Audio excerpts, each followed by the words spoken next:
nga guys, andito naman tayo sa The ICT Farm. Ngayon, gusto namin ipakita sa inyo ang kakatapos lang na box 4 or yung greenhouse natin dito sa The ICT Farm. Mas pinalaki, mas pinaganda. At kung gusto nyo makita yan, sama na sa video ito. Let's go!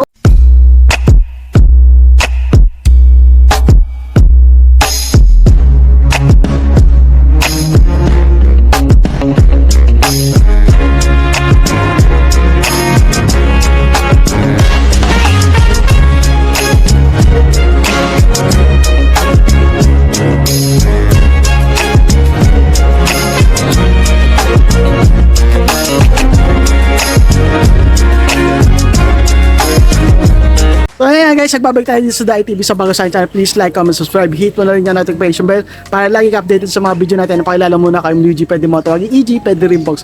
Pwede po sa mga EG box para close na tayo kwentuhan at usapang farming lang ngayon dito sa The ICT Farm, no? So ayan, ipapakita ko sa inyo yung box 4, no?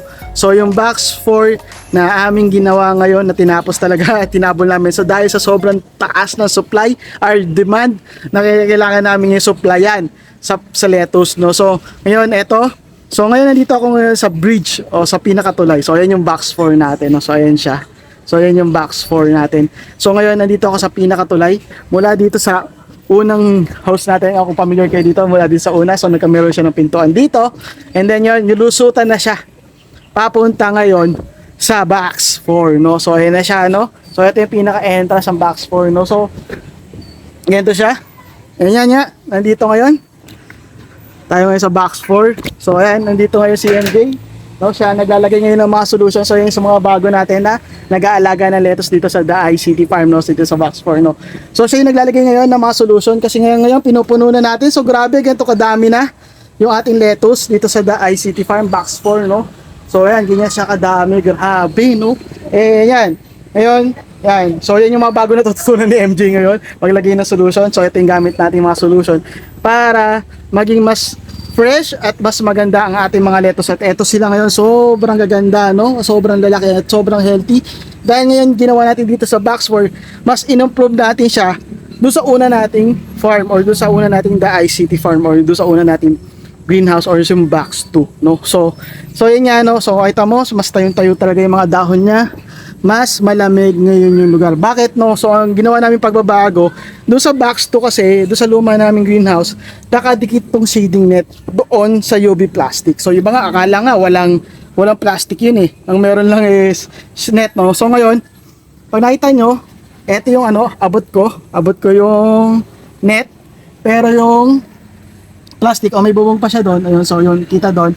So may bubong pa siya doon na UV plastic. So double yung shading, parang kisame lang tong shading net na usually ngayon siya yung sumasalo ng init, no, nung ating greenhouse. So kung yung UV plastic siya yung nagsasala ng sinag ng araw, ng sinag ng araw, tapos pagdating dito sa shading net is sasalain din niya yung init ng araw, no. So kaya usually mas protektado sa sobrang tindi ng init. And pati yung gilid ng ating greenhouse is nilagyan natin ng shading net, no. So yan, no.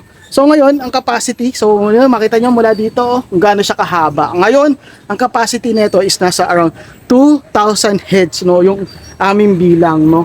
So yun yung aming bilang na pwedeng ma-accommodate o pwedeng magawa or malagyan matanim dito sa the box 4. So sobrang dami niya. Ngayon binago din namin, no, para mas malamig. So ginigyan din namin ng goma. So goma yung aming sahig at mas matibay, mas maganda na siya ngayon, no?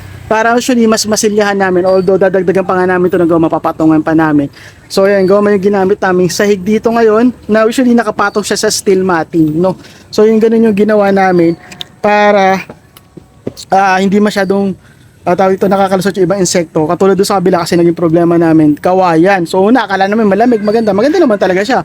Kaso nga naging problema is lumulusot minsan yung mga insekto doon. Kaya yun, syempre pangit dun sa lettuce. Ngayon mas maganda yung ating mga lettuce. Kita mo naman yung mga 1 week old natin, talaga naman actually ang lalaki na agad nila, no. So ang gaganda na agad nila. Yung iba dyan, kung 1 week o wala pang 1 week natin dito na sa growth transfer natin, no. So yan siya. And sobrang naman ganda, tapakan ang ating sahig, no, na yan, kung mga sa malamig. So eto, so yun nga. So dito sa atin sa taas, siguro around, yun na ba to, mga 70 na tawag ito na tuna boxes. So tuna boxes pa rin yung ginamit natin, cracking system pa rin tayo, no. So kasi usually yun yung naumpisa namin as beginner, and eto yung ano, kasi to be honest, nilipat lang namin yung, yung nasa box 2, nilipat lang namin yung mga box doon papunta dito. So yung ginawa namin, dinagdagan lang namin. So bakit namin ginawa yun, mamaya kukwento ko sa inyo, no.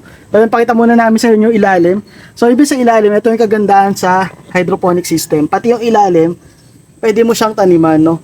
So bukod dyan, ayan yung mga putik-putik natin pinalalaki para ililipat natin sa taas, makakuha sila ng sinag ng araw. At meron ding mga bagong seedlings dito. So ayan yung mga bagong seedlings natin, no. Ayan yung mga bagong lipat, no.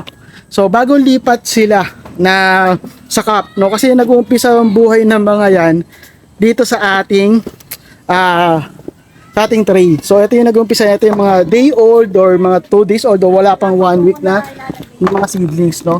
So ayan pa siya. So ayan yung ating mga seedlings, no, dito sa Daisy Farm. And sobrang grabe. Bago kami lumipat dito, sobrang nagtanim na kami na nagtanim, talaga namang nagano na kami. Kaya nung paglipat namin dito, kita nyo, ang bilis namin na puno. Siguro mga around 1 week pa lang kami nandito, 2 weeks pa lang kami nandito. Yan, napuno namin siya agad, no. So ayun, ganda, sarap. So ngayon, hindi na kami tulad din dati na talaga naman naghahabol talaga sa stocks, or naghahabol kami ng supply para doon sa demand na gusto na kumuha ng mga lettuce sa amin. Kasi sobrang ngayon, grabe, meron kami sinusuplayan na sangyupsal sa House of Ghee sa may San Pedro, Pasita. So gusto magsangyup dyan, punta lang doon, no. And syempre sa Casa de San Antonio. So yung Casa de San Antonio na nandito na sa San Antonio, Bina Laguna, sa may tapat lang ng Barangay Hall. Yung mga burger nila, kaya yung fresh ng mga lettuce dito guys sa The ICT Farm, no, sinusuplayan natin sila dito sa The ICT Farm na mga lettuce na fresh natin, no. And syempre, nagtitinda pa rin tayo sa may Langkiwa and sa may Sapote. So may mga nagtitinda pa rin niya si Papsi, no. So nagtitinda pa rin siya ng mga lettuce dyan. And syempre, may mga walk-in din tayo. May mga walk-in tayo na buyer ng lettuce dito sa The ICT Farm ng mga namimili. So yung mga iba dyan nagtitinda rin na sila ng salad, yung iba dyan nagsusupply sa ibang sangyupan ng mga walk-in natin na nakuha ng lettuce sa atin. So sobrang grabe, every week talaga ang daming kumukuha, kaya natin talagang ni-rush na mabuo itong ating box 4 or ating extension. And ngayon, kung tatanungin nyo ako ano nangyari sa ating box 2 or do sa ating unang greenhouse, so gusto ko ipakita sa inyo kung ano nangyari sa kanya. So tawid lang tayo ngayon dito sa ating fridge, no. So eto siya, para ipakita ko sa inyo. So papasok ngayon tayo dito sa ating kwarto. So yan, medyo madilim. So ayan siya. So eto na yung ating box 2. Ano nangyari sa kanya? So eto na yung nangyari sa kanya. So ayun na nga, eto na nangyari. Nawalan ng laman, nawalan ng bubong, nawalan ng net, no. So ito yung maganda. Ang ganda ng view sa kabila. Oh, di ba? Puro lettuce, di ba? So, ito yung nangyari. So, ngayon, bakit ganyan nangyari sa box 2, G? So, binaklas muna namin bubong. Binaklas muna namin yan, no? Kasi nga, ang gusto na namin gawin dito is i-renovate na. Noong una, nag-isip kami na wag muna natin galawin. Lagyan na rin pa rin ng laman. Gamitin pa rin siya sa greenhouse. Kaso nga lang, ang dami na namin, mula nung nagawa namin kasi yung kabila, ang dami namin nakita na maganda doon na parang maliba dito, no. Yung una, yung tibay, no. So kasi doon merong mga 2x2 na nakahalang pa dito. Yung ginamit dito is 2x4. Ito, kita nyo, 2x2, bumaliko na. So yan. So yung mga ganun detalye ba, parang kaya naman natin i-renovate, no. So sa nagawa sa atin, no, si Papsi tsaka kay ang ito ay Boss Rod na kaya natin renovate yan, no, kahit putik-putik, no, kahit putik-putik. So sabi ko kasi noon ang plano ko, papalitan lang itong mga mesa na to. Itong mga mesa natin pa-retire na, no. So itong mga mesang to, so mga coco lumber lang siya na inari namin dati kasi syempre wala nang budget, kailangan nang mapatakbo yung farm. And yun, nagamit namin siya for almost 1 year din ba? O almost 1 year nagamit namin siya. So ngayon, maraming salamat sa coco lumber na to. And nakakatuwa na bago kami mag-retire or bago mag-retire itong mga coco lumber na to, napalitan na namin siya ng mga bakal na mesa doon, no. So ngayon, actually yung unang plano, dapat papalitan lang namin to ng bakal, pero parang gusto namin mas save sa space, maidikit namin doon yung mga mesa, katulad sa kabila, talaga nakadikit to sa ano, and makita mo yung awang, yung mga dadaanan doon is talaga maluwag at dumadaan pa yung araw. Kaya usually nakakapaglagay kami ng lettuce sa ilalim kasi nga may sinag ng araw doon sa ilalim, no? Ibig sabihin may sumisilip na sinag ng araw at medyo mahaba din yung sumisilip na araw kaya nakapagpalaki kami ng lettuce. Na gusto rin namin mangyari dito sa box 2. Ngayon, tinanggal na muna namin yan, baka masira for renovation para magamit namin ulit yung mga materyales. Kaya tinanggal namin. Yun nga. Ngayon, yun yung gagawin namin dito sa mga parte ng eto sa buong farm na to para ma-renovate, mas maluwag, mas maganda. Yung nakadik yung shading net, gusto ko rin katulad dun sa kabila. Katulad na no, ayun yung bubong, yun yung UV plastic. Ito yung shading net, no?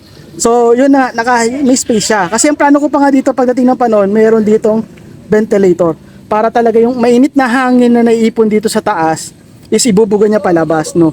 So, yung malamig na hangin na nandito, umaangat siya ng umaangat. So, ang nag-i-stay na mahangin lang sa greenhouse natin is malamig na hangin, no? So yun yung goal natin dito sa The ICT Farm, no? So utik-utik natin yan ini-improve. Usually, to be honest, experience ko dito sa pagbuo ng farming, wala sobrang tubong lugaw pagdating sa pagtatanim ng lettuce kasi malit lang yung puhunan pero ang laki ng kita. Pero, syempre dahil may mga tao tayong binabayaran, ang pinakamadugulan talaga is the greenhouse, yung pagtatayo ng greenhouse. Pero kasi ang goal ko talaga dito is ma-perfect yung goal na inong greenhouse, talaga ma-perfect na sustainable, mas maganda siya, talaga naman mas malamig all year round, kahit summer malamig din siya.